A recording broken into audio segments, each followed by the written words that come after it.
ദൈവതിരുനാമത്തിന് മഹത്വമുണ്ടാകട്ടെ. ഏവർക്കും ഹെർമിറ്റ്സ് ടോക്സിലേക്ക് സ്വാഗതം. ഇത് ഹെർമിറ്റ്സ് ടോക്സിന്റെ 1088 ദിവസം. ഇന്നത്തെ പ്രഭാത ചിന്ത ശുദ്ധമുള്ള യോഹന്നാൻ 8 അധ്യായം 29 തിരുവചനമാണ്. എന്നെ അയച്ചവൻ എന്നോടുകൂടെയുണ്ട്. ഞാൻ എല്ലായ്പ്പോഴും എന്നെ അയച്ചവനെ പ്രസാദിപ്പിക്കുന്നത് കൊണ്ട് അവൻ എന്നെ ഏകനായി വിട്ടിട്ടില്ല എന്ന് പറഞ്ഞു.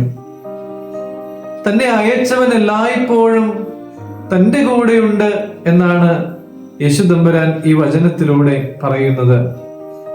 യേശു പലപ്പോഴും മനുഷ്യരാൽ നിരസിക്കപ്പെട്ടു, പരീശന്മാരാൽ ചോദ്യം ചെയ്യപ്പെട്ടു. ശിഷ്യന്മാർക്ക് പോലും പലപ്പോഴും യേശു തമ്പുരാനെ തിരിച്ചറിയുവാനായിട്ട് സാധിച്ചിട്ടില്ല. എന്നാൽ ഒരിക്കലും യേശു ഒറ്റപ്പെട്ടവൻ ആയിരുന്നില്ല. യേശു തന്നെ പറയുന്നുണ്ട്, എന്നെ അയച്ചവൻ എൻ്റെ കൂടെയുണ്ട് എന്ന്.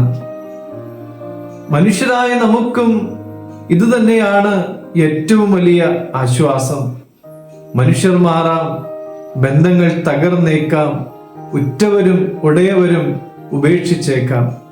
ആരെല്ലാം നമ്മെ മറന്നാലും നമ്മെ തള്ളിപ്പറഞ്ഞാലും നമ്മെ ഉപേക്ഷിക്കാത്ത ഒരു ദൈവമുണ്ട് എന്നുള്ള ഒരു വലിയ ആശ്വാസം.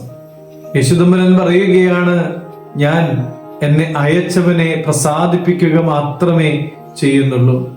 പ്രിയമുള്ളവരെ, നാമും ചിന്തിക്കണം, നാം ചെയ്യുന്ന കാര്യങ്ങൾ ദൈവത്തെ പ്രസാദിപ്പിക്കുന്നവയാണോ? നമ്മുടെ പ്രതികരണങ്ങൾ, നമ്മുടെ വാക്കുകൾ, നമ്മുടെ ചിന്തകൾ, നമ്മുടെ വിചാരങ്ങൾ ഇവയൊക്കെയും ദൈവത്തിന് പ്രീതികരമാകുമോ?